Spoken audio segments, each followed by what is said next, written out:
پیالے سے باہر ایک بڑے ہال کے درمیان میں ایک میز رکھی ہوئی ہے۔ اس میز پر شیشے کا ایک پیالہ ہے۔ اس میں بہت کم پانی ہے۔ اس کم پانی میں ایک مچھلی پڑی ہے۔ یہ مچھلی زندہ ہے۔ یہ مچھلی زندہ ہے اور زندہ رہنے کی جدوجہد میں مصروف، خود کو بار بار اچھالتی ہوئی اپنی اس جانب کو جو سوکھ جاتی ہے، پھر سے گیلا کرنے کے لیے خود کو اچھال پھینکتی ہے۔ کچھ دیر پڑی رہتی ہے، پھر دوبارہ سے اس کوشش میں مصروف ہو جاتی ہے۔ میز کے گرد کچھ لوگ کھڑے ہوئے ہیں، مچھلی کی اچھل کود کا تماشا دیکھ رہے ہیں۔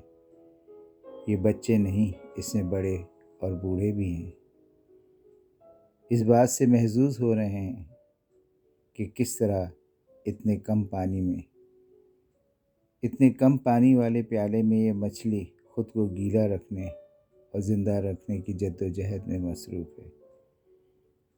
پیالے سے باہر میز کے گرد کھڑے ہوئے لوگوں کے لیے یہ ایک دلچسپ تماشا ہے۔ میز کے گرد کھڑے ہوئے لوگوں کے لیے یہ ایک دلچسپ تماشا ہے جسے دیکھتے ہوئے جلد یا بدیر ان کا دل بھر جائے گا۔ مگر پیالے کے اندر یہ ایک تماشا نہیں، بلکہ موت و زندگی کا معاملہ ہے، فنا اور بقا کی جنگ ہے۔ حسین صمدانی۔